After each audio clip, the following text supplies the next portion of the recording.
إن الحمد لله نحمده ونستعينه ونستغفره ونؤمن به ونتوكل عليه ونعوذ بالله من شرور أنفسنا ومن سيئات أعمالنا من يهده الله فلا مضل له ومن يضلله فلا هادي له وأشهد أن لا إله إلا الله وحده لا شريك له وأشهد أن محمدًا عبده ورسوله أرسله بالحق بشيرا ونذيرا أما بعد فإن خير الحديث كتاب الله وخير الهدي هدي محمد صلى الله عليه وسلم وشر الأمور محدثاتها وكل محدثة بدعة وكل بدعة ضلالة وكل ضلالة في النار أعوذ بالله من الشيطان الرجيم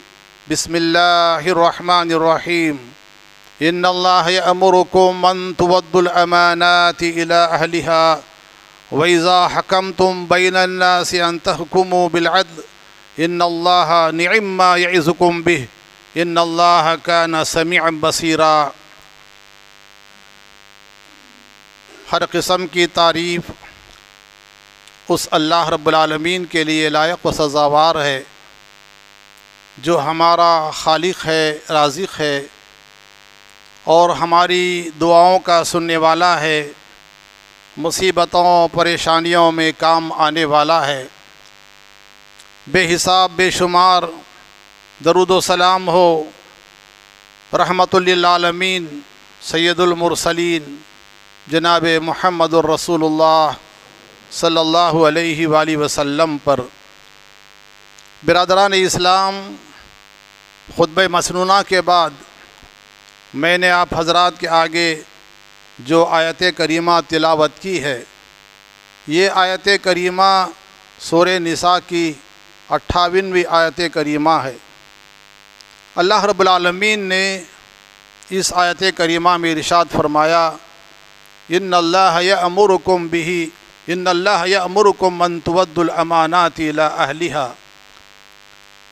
اللہ رب العالمین تم کو حکم دیتا ہے، اللہ رب العالمین تم کو تاکید کے ساتھ حکم دیتا ہے ان تودوا الامانات الی اہلہا، کہ تم امانتوں کو، جن کی امانتیں ہیں، ان تک پہنچا دو۔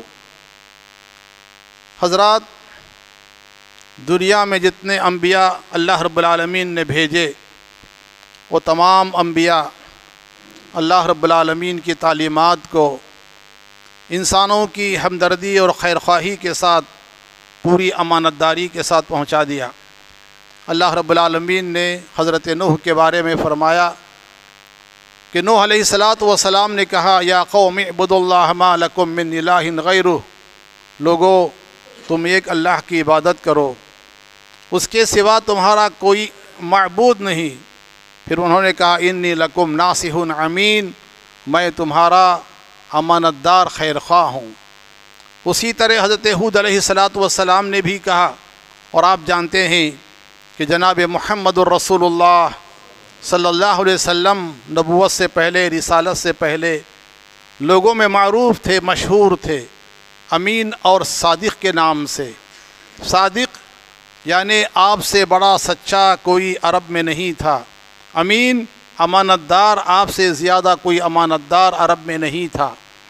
نبی کریم صلی اللہ علیہ وسلم ایسے امانت دار تھے کہ مشرکین مکہ جو نبی کریم صلی اللہ علیہ وسلم کی جان کے دشمن تھے، نبی کریم صلی اللہ علیہ وسلم کو قتل کرنے کے انہوں نے منصوبے بنائے، سازشیں کیں، ان کی امانتیں نبی کریم صلی اللہ علیہ وسلم کے پاس تھیں۔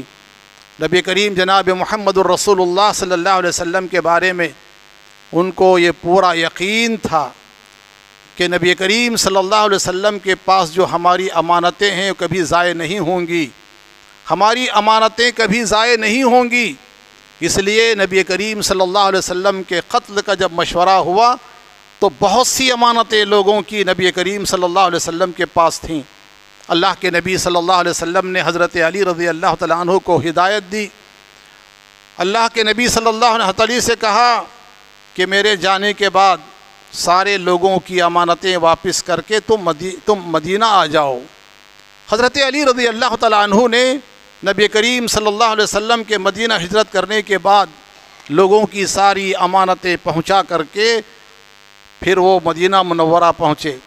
جو لوگ امانتوں کی حفاظت کرتے ہیں اور لوگوں کی امانتوں کو پوری امانت داری کے ساتھ پہنچاتے ہیں، سورہ معارج میں اللہ رب العالمین نے ان کے بارے میں فرمایا والذین هم لأماناتهم وعهدهم راعون والذین هم بشہاداتهم قائمون والذین هم علی صلاتهم یحافظون اولئک فی جنات مکرمون۔ جو مومن و مسلمان لوگوں کی امانتوں کی حفاظت کر کے ان کی امانتوں کو ان تک پہنچا دیتے ہیں اور اپنے قول و قرار اپنے عہد کی پاسداری اور لحاظ رکھتے ہیں اور گواہی جھوٹی نہیں دیتے، وقت آتا ہے سامنے نہیں دیکھتے کہ کون ہے، اپنا ہے کہ غیر ہے، جب گواہی دینے کا وقت آتا ہے تو سچی گواہی دیتے ہیں اور پھر وہ لوگ نمازوں کی حفاظت کرتے ہیں۔ اللہ تعالیٰ فرماتے ہیں اولئک فی جنات مکرمون، یہی لوگ ہیں جو جنت میں عزت سے رہیں گے۔ میرے اسلامی بھائیوں، جناب محمد الرسول اللہ صلی اللہ علیہ وسلم نے ارشاد فرمایا لا دین لمن لا امانت لہ لا ایمان لمن لا امانت لہ ولا دین لمن لا عہد لہ۔ جو شخص امانت کا پاس و لحاظ نہیں رکھتا، امانت کی حفاظت نہیں کرتا، آپ صلی اللہ علیہ وسلم نے فرمایا اس کے پاس ایمان نہیں ہے۔ جو مومن ہے لوگوں کی امانتوں کی حفاظت کرتا ہے اور جس کے پاس عہد، اپنے قول، اپنے قرار، اپنی بات جو وہ کرتا ہے، عہد کرتا ہے، وعدہ کرتا ہے، اس کو پورا نہیں کرتا ہے تو گویا اس کے پاس دین نہیں ہے۔ میرے اسلامی بھائیوں، جناب محمد الرسول اللہ صلی اللہ علیہ وسلم نے ارشاد فرمایا آیت المنافق ثلاث، کہیں فرمایا منافق کی نشانیاں 4 ہیں۔ اللہ کے نبی فرماتے اذا اؤتمن خانا، منافق وہ ہے کہ جب اس کے پاس کوئی امانت رکھی جائے تو اس میں خیانت کرتا ہے۔ پھر اللہ کے نبی فرماتے اذا حدث کذب، جب بات کرتا ہے تو جھوٹ کہتا ہے۔ وَإِذَا خَاصَمَ فَجَرَ، اور جب غصے میں آ کے لڑائی جھگڑے پہ اتر آتا ہے تو بکواس کرنے لگتا ہے، گالی بکنے لگتا ہے۔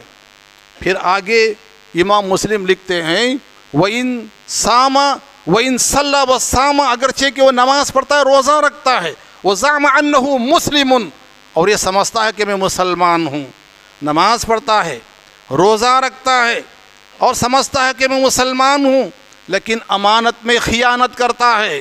نبی کریم صلی اللہ علیہ وسلم فرماتے ہیں کہ وہ منافق ہے، منافق کی ایک نشانی اس کے اندر ہے۔ میرے بھائیو، جناب محمد الرسول اللہ صلی اللہ علیہ وسلم سے ایک آدمی نے سوال کیا متی الساعہ یا رسول اللہ، اللہ کے نبی قیامت کب ہے، قیامت کب آنے والی ہے؟ آپ صلی اللہ علیہ وسلم نے فرمایا اذا زعیت الامانۃ فانتظری الساعہ، جب لوگوں کے پاس امانت کی اہمیت نہ ہو، لوگ امانت کو امانت نہ سمجھیں، مال غنیمت سمجھ کر کے ہڑپ کر جائیں، مال غنیمت سمجھ کر کے ہضم کر جائیں اور دبا لیں امانتوں کو، اب قیامت کی تم انتظاری کرو۔ قیامت کی نشانی یہ ہے، قیامت اس وقت آئے گی جب لوگوں کے پاس امانت کی کوئی اہمیت نہیں ہوگی۔ پھر اللہ کے نبی فرماتے ہیں اذا اسد الامر الى غیر اہلها فانتظر الساعہ۔ میرے بھائیو، عہدے، ذمہ داریاں، ممبرشپ، رکنیت، یہ اللہ رب العالمین کی جانب سے ایک امانت و ذمہ داری ہوتی ہے۔ اللہ کے نبی فرماتے ہیں نااہل، ناقابل، ایسے لوگ جن کے اندر کوئی صلاحیت و قابلیت نہیں ہے، اپنے آپ کو پیش کرتے ہیں کہ میں مسجد کا ممبر بننا چاہتا ہوں، میں مدرسے کا ممبر بننا چاہتا ہوں، میں فلاں کمیٹی میں رہنا چاہتا ہوں، اس کے پاس کوئی صلاحیت نہیں ہے۔ ایسے لوگوں کو منتخب کیا جاتا ہے، ایسے لوگوں کو چنا جاتا ہے، ایسے لوگوں کو ممبر بنایا جاتا ہے جو کسی مسجد کسی نماز میں حاضر نہیں ہوتے، مدرسوں اور مساجد کی کسی ذمہ داری کو پورا نہیں کرتے، فقط اس بنیاد پر کہ میرا اپنا خاندان ہے، میرے اپنے ساتھی ہیں، میرے پاس دولت ہے، میرے پاس مال ہے، میرے پاس جتھا ہے، میرے پاس افراد ہیں۔ زبردستی دباؤ کی بنیاد پر اگر کوئی عہدے حاصل کرتا ہے، فانتظری الساعہ، اللہ کے نبی فرماتے ہیں اب قیامت کی انتظاری کرو۔ نسل کی بنیاد پر، خاندان کی بنیاد پر، دباؤ کی بنیاد پر اگر کوئی عہدے حاصل کرتا ہے نااہل ہے، اس کے پاس کوئی صلاحیت نہیں ہے، جس چیز کی ذمہ داری وہ لیتا ہے اس ذمہ داری کو پورا نہیں کرتا ہے، ذمہ داری کا کچھ نہیں ہے، عہدہ لے لیا، خلاص سل لگ رہے ہیں، دستخط کر رہے ہیں اور سمجھتا ہے کہ میں فلاں جماعت کا، فلاں گاؤں کا، فلاں چیز کا میں ذمہ دار ہوں، لیکن اس امانت کی جو ذمہ داری اس کو پورا نہیں کرتا ہے۔ آپ صلی اللہ علیہ وسلم فرماتے ہیں فانتظری الساعہ، یہ قیامت کی نشانیوں میں سے ہے، تم اس کے بعد قیامت کی انتظاری کرو۔ میرے بھائیو، ہم یہ سمجھتے ہیں، ہمارا یہ خیال ہے کہ امانت صرف کسی کا مال، کسی کی چیز، کوئی چیز ہمارے پاس ہے، اس چیز کو امانت داری سے پہنچا دینا ہی امانت ہے۔ نہیں میرے بھائیو، امانت کا ایک وسیع مفہوم ہے، امانت کا ایک عظیم بہت وسیع معنی ہے۔ امانت یہ ہے کہ نبی کریم صلی اللہ علیہ وسلم فرماتے ہیں سب سے برا انسان اللہ کے نزدیک وہ ہے جو اپنی بیوی کے پاس جاتا ہے، اس سے قریب ہوتا ہے، ضرورت پوری کرتا ہے، اپنے دوستوں کے پاس آ کر، چاہے نوجوان لڑکا ہو یا نوجوان لڑکی ہو، اپنے دوستوں کے پاس اس کو بیان کرتا ہے۔ یہ امانت میں خیانت ہے، راز کو افشا کرنا ہے۔ جناب محمد الرسول اللہ صلی اللہ علیہ وسلم فرماتے ہیں کہ دنیا آخرت کے دن اللہ کے نزدیک سب سے برا انسان ہے جو اپنی بیوی کے رازوں کو دوسروں کے سامنے بیان کرتا ہے۔ میرے بھائیو، راز یہ بھی ہے کہ گھروں میں جو باتیں ہوتی ہیں، گھروں میں جو اختلافات ہوتے ہیں، گھروں میں جو خاندان کی باتیں، میاں بیوی کی باتیں، بھائیوں کی باتیں، بہنوں کی باتیں، رشتہ داروں کی باتیں، گھر کے افراد ہیں، ان کے حالات کبھی یکساں نہیں ہوتے، سرد و گرم، نرم گرم، کبھی ایسا ہوتا رہتا ہے۔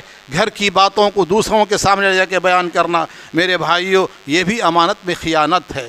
امانت میں خیانت یہ بھی ہے کہ چند افراد ہیں، کسی مسجد کے، کسی مدرسے کے، وہ ذمہ دار ہیں، مشوروں میں بیٹھے ہیں، مشوروں میں بیٹھنے کے بعد حالات بہت سے پیش آتے ہیں، کسی کے تعلق سے کوئی بات آ جاتی ہے، ایک صاحب کہتے ہیں کہ تنخواہ میں اضافہ نہیں کرنا چاہیے، دوسرے صاحب کہتے ہیں کہ یہ فلاں ذمہ داری پوری نہیں کر رہے ہیں، ایک صاحب کہتے ہیں کہ نہیں ان کی تنخواہ میں اضافہ کرنا چاہیے۔ باہر جا کر کے لوگوں سے کہنا کہ فلاں مخالفت کر رہا تھا، فلاں ایسے کر رہا تھا، میں نے یہ کیا اور میں نے یہ کیا۔ میرے بھائیوں، جماعت میں، دوستوں میں جو مشورے ہوتے ہیں یہ مشورے امانت ہوتے ہیں، میٹنگوں میں جو باتیں ہوتی ہیں وہ امانت ہوتی ہیں۔ اسی طرح میرے بھائیوں، امانت یہ بھی ہے کہ آپ سے کسی نے کوئی مشورہ لیا، آپ سے کسی نے کوئی مشورہ طلب کیا، گھر کی پریشانی کو، اپنی پریشانی کو آپ کے سامنے ظاہر کر دی، اور آپ سے کوئی مشورہ لیا، اس سلسلے میں آپ کی کیا رائے ہے، آپ کا کیا مشورہ ہے، تاکہ آپ کے مشوروں کی روشنی میں، آپ کے تجربات کی روشنی میں ان کے مسائل حل ہو جائیں۔ لیکن وہ مشورہ دیتا ہے تو غلط دیتا ہے، مشورہ دیتا ہے تو دل میں حسد، بغض، دشمنی رکھ کے دیتا ہے، چاہتا ہے کہ ایسا مشورہ دے دوں کہ اس کے بعد جا کر کے وہ پھنس جائے تکلیف میں، پریشانیوں میں، مصیبت میں، تو گویا وہ امانت دار شخص نہیں ہے، وہ امانت میں خیانت کر رہا ہے۔ اور دوسرا یہ کہ ایک شخص اپنی پریشانیاں کسی کے سامنے بیان کرتا ہے اور چاہتا ہے کہ اس کے ذریعے مشورہ لے کر کے اپنی پریشانی کو دور کرے، لیکن دوسروں کے پاس جا کر وہ کہتا ہے لوگوں سے، پتہ ہے آپ کو کہ وہ کس طرح کی مصیبت میں پھنسا ہوا ہے، وہ میرے پاس آیا تھا، وہ اس طرح پھنسا ہوا ہے، اس کی ساری پریشانیوں کو لوگوں کے سامنے بیان کرتا ہے۔ تو میرے بھائیوں، یہ بھی امانت میں خیانت ہے۔ امانت میں خیانت میرے بھائیوں یہ بھی ہے کہ اگر کسی نے آپ سے کہا کہ میں آپ سے ایک راز کی بات کہہ رہا ہوں، میں آپ سے ایک راز کی بات کہہ رہا ہوں، اس کو راز میں رکھیے، لیکن اس کو دوسروں کے سامنے بیان کر دیا۔ حضرت انس بن مالک رضی اللہ تعالیٰ عنہ جناب محمد الرسول اللہ صلی اللہ علیہ وسلم کے پاس تشریف لے، انس بن مالک رضی اللہ تعالیٰ عنہ کو رسول اللہ صلی اللہ علیہ وسلم نے ایک کام بتا دیا۔ انس بن مالک رضی اللہ تعالیٰ عنہ وہ کام پورا کرنے سے پہلے اپنی والدہ کے پاس گئے، اپنی ماں کے پاس گئے، کچھ دیر بیٹھے، گھر سے نکلنا چاہتے تھے۔ انس بن مالک نے کہا امی میں جا رہا ہوں، اللہ کے نبی صلی اللہ علیہ وسلم نے مجھے ایک کام بتایا ہے۔ سوال کیا کیا کام ہے؟ کہا اللہ کے نبی صلی اللہ علیہ وسلم نے مجھے بتایا ہے کہ کسی کو نہ بتایا جائے، یہ راز ہے اللہ کے نبی کا۔ امی نے کہا اللہ کے نبی صلی اللہ علیہ وسلم نے جب کہا ہے کہ یہ بات کسی کو نہ بتائیں آپ، یہ راز ہے اللہ کے نبی صلی اللہ علیہ وسلم کا۔ میرے بھائیو، جناب محمد الرسول اللہ صلی اللہ علیہ وسلم نے ہمیں اس بات کی تاکید فرمائی ہے کہ جب کوئی بات راز کی کہی جائے تو دوسروں کے سامنے نہ سنایا جائے۔ ایک دن رسول پاک صلی اللہ علیہ وسلم کی صاحبزادی حضرت فاطمہ جناب محمد الرسول اللہ صلی اللہ علیہ وسلم کی خدمت میں آئیں۔ جب وہ خدمت میں آئیں تو اللہ کے نبی صلی اللہ علیہ وسلم نے ان کو قریب بلایا، قریب بلا کر کے کوئی بات کان میں کہہ دی، رونے لگیں۔ اس کے بعد پھر کوئی بات قریب بلا کر کے کان میں خفیہ راز کان میں کہہ دی، سرگوشی کی، تو ہنسنے لگی، مسکرانے لگی، خوش ہو گئیں۔ حضرت عائشہ نے سوال کیا، فاطمہ، اللہ کے نبی صلی اللہ علیہ وسلم آپ کے ابا نے پہلے بلا کر آپ کے کان میں کوئی بات کہہ دی اور آپ رونے لگیں، اور جب اس کے بعد کوئی بات بلا کر کے آپ کے کان میں کہہ دیں تو یہ جو بات آپ کے کان میں کہی گئی ہے بتائیں وہ کیا آپ اس پہ مسکرا دیں؟ تو کہنے لگیں کہ یہ بات پیارے نبی صلی اللہ علیہ وسلم نے مجھے جب کان میں کہی ہے، راز کے طور پر کہی ہے تو یہ راز ہے، میں اس کو بیان نہیں کر سکتی، میں اس کو بتا نہیں سکتی آپ کی زندگی میں۔ جب آپ صلی اللہ علیہ وسلم کی وفات ہو گئی، حضرت عائشہ نے سوال کیا، فاطمہ تم نے یہ کہا تھا کہ جب تک اللہ کے نبی صلی اللہ علیہ وسلم ہمارے درمیان میں ہیں میں اس بات کو بیان نہیں کر سکتی، اور آپ نے بتایا تھا کہ آپ علیہ الصلاۃ والسلام کی حیات کے بعد یہ بات میں بتاؤں گی۔ تو انہوں نے بتایا کہ اللہ کے نبی نے پہلے بلا کر کہا کہ اب اس دنیا سے میرے رخصت کا وقت آ گیا ہے، تو میں رونے لگی۔ جب آپ صلی اللہ علیہ وسلم نے مجھ سے کہا کہ سب سے پہلے آخرت میں پہلی ملاقات تم سے ہوگی، تو تب میں نے خوشی کے مارے میں مسکرانے لگی۔ میرے بھائیوں، راز کے بارے میں ایک بات بتا کر آگے بڑھنا چاہتا ہوں۔ دیکھیے، ہر رازدار کا ایک رازدار ہوتا ہے، ہر رازدار کا ایک رازدار ہوتا ہے۔ جس طرح میرا کوئی خاص دوست ہوتا ہے، اس کے پاس میں اپنے راز کی بات بتاتا ہوں تو وہ بھی اپنے راز کے بعد دوسروں کے پاس بتائے گا۔ اس لیے کہا جاتا ہے کہ ہر رازدار کا ایک رازدار ہوتا ہے، اپنی راز کی بات کسی سے نہ کہیں۔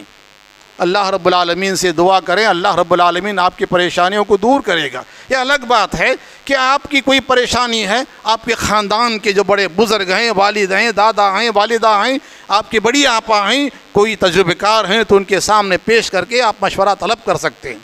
میرے بھائیوں، میں آپ کو بتا رہا تھا امانتوں کے بارے میں۔ امانت، اولاد امانت ہے، صحت امانت ہے۔ میرے بھائیوں، یہ مال جو اللہ رب العالمین نے ہم کو دیا ہے، یہ پیسہ جو اللہ نے ہم کو دیا ہے، یہ امانت ہے، اللہ تعالیٰ کی امانت ہے۔ میرے بھائیوں، جناب محمد الرسول اللہ صلی اللہ علیہ وسلم ارشاد فرماتے ہیں، لا تزول قدم ابن آدم حتی یسأل عن اربعین۔ حشر کے میدان میں کسی انسان کے قدم آگے نہیں بڑھ سکتے، وہ انسان اپنے قدم آگے نہیں بڑھا سکتا جب تک کہ 4 باتوں کا جواب نہ دے، 4 باتوں کا جواب نہ دے۔ اللہ کے نبی فرماتے ہیں، ان عمرہ فیما افناہ، اللہ تعالیٰ نے کسی کو عمر دی 50 سال، 60 سال، 25 سال، کل قیامت کے روز سوال ہوگا کہ میں نے تمہیں جو عمر دی تھی، یہ امانت تھی، صحت اللہ کی امانت تھی، تم نے اس عمر کو کہاں فنا کیا، کہاں ختم کیا، کیسے ختم کیا۔ وَأَنْ شَبَابِهِ فِيمَا أَبْلَىٰ، جوانی کے بارے میں سوال ہوگا کہ تم نے اپنی جوانی کو کیسے خرچ کیا، تمہاری راتیں کہاں ہوتی تھیں، تمہارے دن کہاں ہوتے تھے، تمہاری جوانی کے کیا کارنامے تھے، تم نے اپنی جوانی میں اللہ رب العالمین کی عبادت کس حد تک کی، کسی غریب کسی محتاج کی مدد کی، یا تم نے ظلم کیا، یا تم نے مسجدوں کو آباد کیا یا مسجدوں کو ویران کیا، اس کے بارے میں اللہ رب العالمین تم سے سوال کرے گا۔ میرے بھائیوں، ایک سوال جو سب سے اہم سوال ہے یہ بھی ہے، وَعَنْ مَالِهِ مِنْ أَيْنَ اِكْتَسَبَا وَأَيْنَ أَنْفَقَا، مال کے بارے میں، روپیہ پیسے کے بارے میں، دولت کے بارے میں، کہ تم نے کہاں سے کمایا، کیسے کمایا۔ بھائیوں کا، بہنوں کا، رشتہ داروں کا حق مار کر، بہنوں کو جائیداد میں حصہ نہ دے کر کے، نقلی چیز کو اصلی کہہ کر فروخت کر کے، لوٹ گھسوٹ کے ذریعے سے، سود کے ذریعے سے، سٹا بٹا، پتہ نہیں کیسے کیسے تم نے کمایا۔ کل قیامت کے دن اللہ رب العالمین کے پاس یہ جواب دینا ہوگا۔ آج کل مسلمانوں میں سود کا رواج بہت زیادہ ہو گیا ہے۔ ہر انسان کو فکر ہے کہ وہ بنگلے بنائے، کار کرے، دکانیں خریدیں، بینک بیلنس بڑھے، جس کو دیکھیں دولت کے پیچھے، مال کے پیچھے اندھا ہو کے بھاگ رہا ہے۔ اس کو اس بات کی کوئی خبر نہیں ہے کہ جو پیسہ میرے پاس آ رہا ہے یہ حلال سے آ رہا ہے کہ حرام سے آ رہا ہے۔ اور اس کی وجہ یہ بھی ہے کہ اچھے نمازی، متقی، پرہیزگار، مولوی، قاضی، حاجی، یہ سب کے سب مالداروں کے پیچھے دوڑے بھاگ رہے ہیں، مالداروں کے آگے ہاتھ باندھ کے کھڑے ہو رہے ہیں جی، ان کے آگے سر ہلا رہے ہیں، ان کی ہر بات کی تصحیح کر رہے ہیں۔ کسی شاعر نے کہا جس کے آنگن میں دولت کا شجر لگتا ہے، جس کے آنگن میں دولت کا درخت لگتا ہے، اس کا ہر عیب زمانے کو ہنر لگتا ہے۔ اب مالدار آدمی کچھ بھی کرے، واہ کیا عقل مند آدمی ہے، واہ کیسا آدمی ہے۔ میرے بھائیوں، کل قیامت کے دن جواب دینا ہوگا۔ تم نے جو مال جمع کیا ہے کیسے جمع کیا ہے؟ سود کے ذریعے سے، چٹ فنڈ کے ذریعے سے، یا یہ کہ سنگھا کے ذریعے سے، سنگھا والوں کے پاس پیسہ لے کر کے سود میں آج مسلمان ملوث ایسے ڈوبتے جا رہے ہیں، سمجھتے ہیں کہ ہم بہت کما رہے ہیں۔ ہو سکتا ہے کہ دنیا میں کچھ فائدہ ہو، لیکن آخرت میں اللہ تعالیٰ فرماتے ہیں قیامت کے روز اللہ رب العالمین سود خور کو ایسا کھڑا کرے گا کہ وہ محشر کے میدان میں چیختے چلاتے ہوئے ایسی حرکتیں کرے گا جیسے دنیا میں پاگل کرتا ہے، دیوانہ کرتا ہے، یا ایسی حرکتیں کرے گا جیسے کہ کسی کو شیطان و جن اور کسی پر آسیب کا اثر ہو۔ اہل محشر کہیں گے یہ کون بدبخت ہے، یہ کون بدمعاش ہے، کون بدبخت ہے، ہم اتنے پریشان ہیں یہ ہم کو اور پریشان کر رہا ہے۔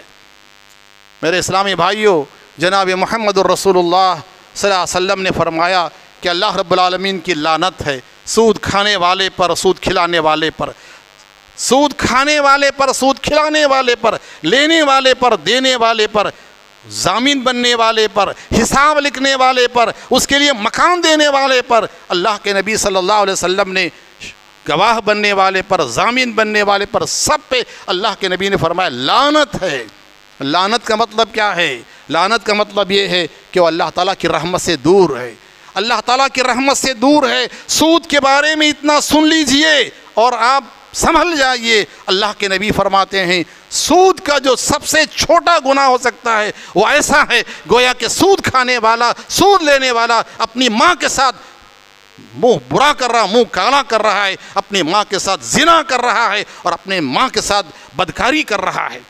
میرے بھائیوں، اللہ رب العالمین نے فرمایا سورہ نساء کے اندر فَإِن لَّمْ تَفْعَلُوا فَأْذَنُوا بِحَرْبٍ مِّنَ اللَّهِ وَرَسُولِهِ، سود کھانے والو سود کھانا چھوڑ دو، سود کھانے والو سود کھانا چھوڑ دو، ورنہ تم اللہ اس کے رسول صلی اللہ علیہ وسلم کے ساتھ جنگ کے لیے، اللہ اس کے رسول کے ساتھ جہاد کے لیے تیار ہو جاؤ۔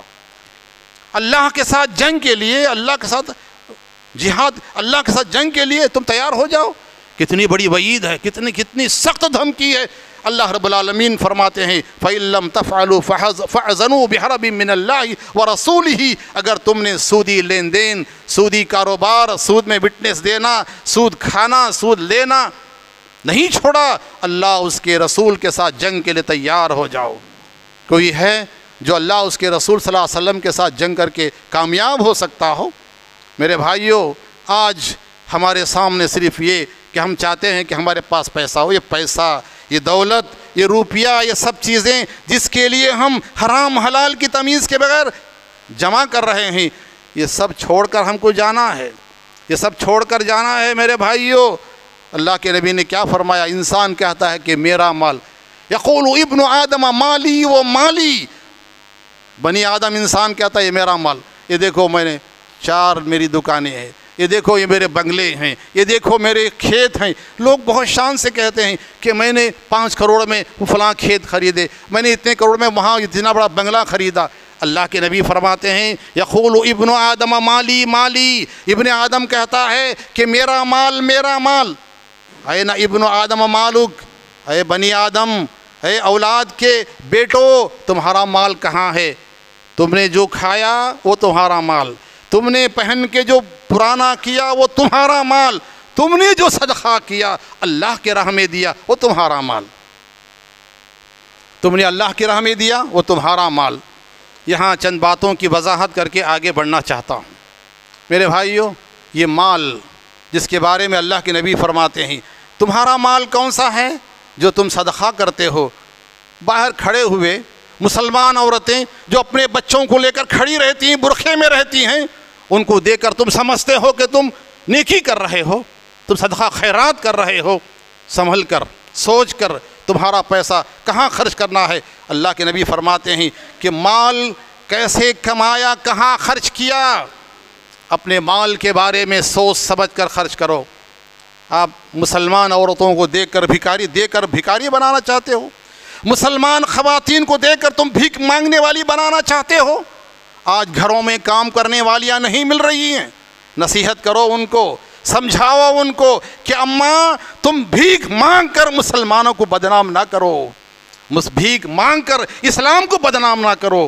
جاؤ کماؤ محنت سے، جاؤ کماؤ محنت سے، تمہارے لیے عزت ملے گی، روٹی ملے گی، تمہارے لیے اللہ کے پاس درجہ ملے گا۔ تم پیسہ دے کر کے ان کی عادت خراب کر رہے ہو۔ بھیک مانگنے والے عجیب غریب قسم کے لوگ ہیں۔ کل کے اخبار میں نے پڑھا میرے بھائیوں، بمبئی میں ایک شخص پکڑا گیا بھیک مانگنے والا۔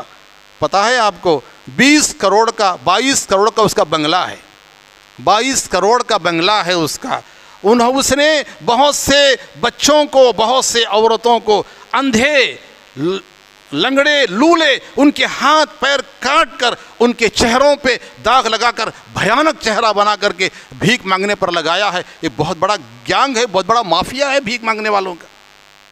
میں خود آپ سے کہتا ہوں، گزشتہ سال رمضان میں جمعے کے دن ایک مسلمان عورت برقع اوڑھ کر کھڑی ہوئی، مانگتے مانگتے اچانک بے ہوش ہو کے گر گئی، پریشان ہو گیا۔ ہماری رحمت نگر مسجد کے سامنے ڈاکٹر کو بلایا، ڈاکٹر نے دیکھ کر کے کہا یہ شراب پی ہوئی ہے، برقعے کی حالت میں شراب پی کر کے نشے کی حالت میں گر گئی ہے۔ میں بہت پریشان رہا، کیا کیا جائے؟ دوسرے ڈاکٹر کو بلایا، فلاں کو بلایا، عصر سے پہلے اٹھ کر بیٹھی اور برقع اوڑھ کے بھی چلی گئی۔ کس کو دے رہے ہو میرے بھائیو؟ اپنے پیسوں کے بارے میں دیتے ہوئے بعض لوگوں کا حال یہ ہے، کہتے ہیں دینے والا دیتا ہے، آپ کیوں رکاوٹ؟ دینے والا دیتا ہے، آپ دیجئے اپنے جیب سے تو معلوم ہوگا، دوسروں کو کیوں آپ کرتے ہو؟ بعض لوگوں کا حال یہ ہے کہ دعوتوں میں جا کے بیٹھتے ہیں، دوسروں کی دعوت میں بیٹھتے ہیں، دوسروں کی دعوتوں میں ڈالتے رہتے ہیں، چاول ڈالتے ہیں، گوشت بوٹیاں ڈالتے ہیں، کھانے کے لیے میٹھے دیتے ہیں۔ آپ کے گھر میں بلا کر آپ کھلائیے، آپ دوسروں کے گھر میں میزبان ہیں، وہاں آپ کیا سخاوت کر رہے ہیں؟ وہاں کیا آپ فیاضی کر رہے ہیں؟ یہ حکم نہیں ہے میرے بھائیوں۔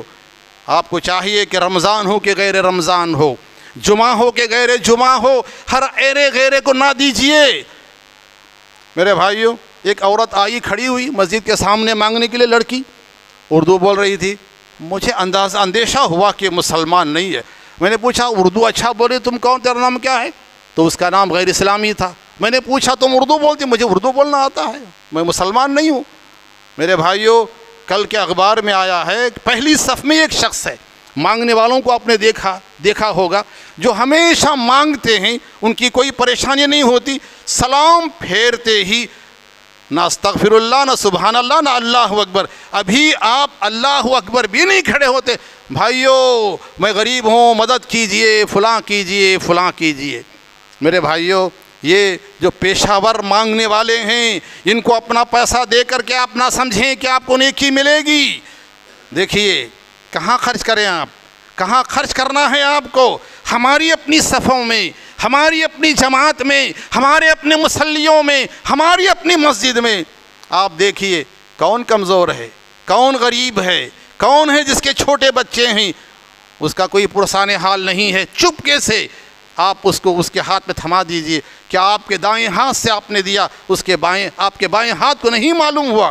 اللہ تعالیٰ فرماتے ہیں لا يسألون الناس الحافا يعرف من وجوہہم۔ بعض لوگ ایسے ہیں کہ لوگوں سے چمٹ کر نہیں مانگتے ہیں، لوگوں کے پیچھے پڑھ کے نہیں مانگتے ہیں، بلکہ ان کے چہرے تعریفہم بسیماہم، ان کے چہروں کو دیکھ کر، ان کے کپڑوں کو دیکھ کر تم سمجھ سکتے ہو کہ ضرورت مند ہے۔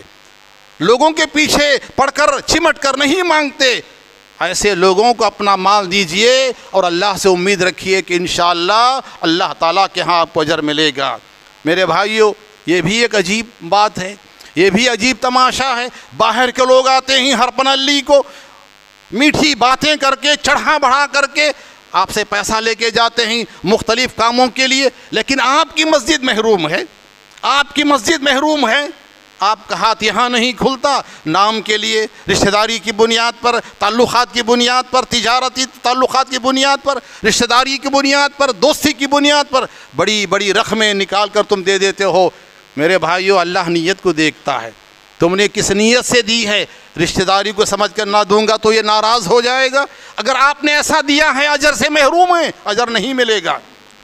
میرے بھائیو، اپنا مال خرچ کرتے ہوئے سوچو، اپنا مال اللہ کی راہ میں دیتے ہوئے سوچو کہ جس کو آپ دے رہے ہیں، میں ایسا نہیں کہہ رہا ہوں کہ اپنے ہاتھوں کو آپ روک لیں، اپنے ہاتھوں کو آپ روک لیں۔ میں آپ سے کہتا ہوں کہ اللہ کی راہ میں دو، اللہ کی راہ میں دو، اپنوں کو دو، رشتہ داروں کو دو، اپنوں کو دو جن کو آپ پہچانتے ہیں کہ یہ واقعی ضرورت مند ہے، اور اپنی مسجدوں کو دو۔ یہ مسجد بن رہی ہے، یہاں ہم نماز پڑھتے ہیں، یہاں فین آپ پہ خرچ ہوتا ہے، یہاں پانی آپ کے لیے، یہاں آپ کے لیے امام، یہاں آپ کے لیے مدرسین، یہاں آپ کے بچوں کی تعلیم کے لیے، یہاں اساتذہ، معلمات، معلمین، یہاں آپ دیے بغیر اگر آپ نے باہر اٹھا کر کے دے کر یہاں آپ نے روک لیا، آپ انصاف نہیں کر رہے ہیں، آپ اللہ کی امانت میں انصاف نہیں کر رہے ہیں۔ میرے بھائیوں، یہ چند باتیں تھیں جو مجھے آپ کے سامنے کہنی تھیں۔ میں آپ سے گزارش کرتا ہوں کہ اللہ رب العالمین نے یہ دولت آپ کو دی ہے، اس کے بارے میں اللہ رب العالمین کل قیامت سے سوال کرے گا۔ دیکھیے، اللہ رب العالمین نے آپ کے فرمایا اللہ تعالیٰ صرف پاکیزہ مال کو قبول کرتا ہے۔ اللہ پاکیزہ ہے، پاکیزہ مال کو قبول کرتا ہے۔ اللہ رب العالمین چوری، حرام طریقے سے کمائے ہوئے مال کو اللہ کبھی قبول نہیں کرے گا۔ میں آپ سے گزارش کرتا ہوں کہ آپ اپنے مال کو جب خرچ کیجئے تو اپنی نیتوں کو صاف کیجئے، ضرورت مندوں کو دیجئے۔ اللہ رب العالمین سے دعا ہے کہ اللہ رب العالمین مجھے اور آپ سب کو امانتوں میں امانت داری اللہ ہمیں عطا فرمائے، خیانتوں سے اللہ ہماری حفاظت فرمائے، اللہ رب العالمین ہمیں حلال رزق عطا فرمائے، اللہ ہمیں حلال روزی عطا فرمائے، اللہ ہماری روزی میں کشادگی عطا فرمائے، اللہ تعالیٰ ہمیں ہر حرام چیز سے محفوظ فرمائے، اور اللہ رب العالمین ہماری روزی میں کشادگی عطا فرمائے۔ صلی اللہ علی النبی وآخر دعوانا ان الحمد للہ رب العالمین۔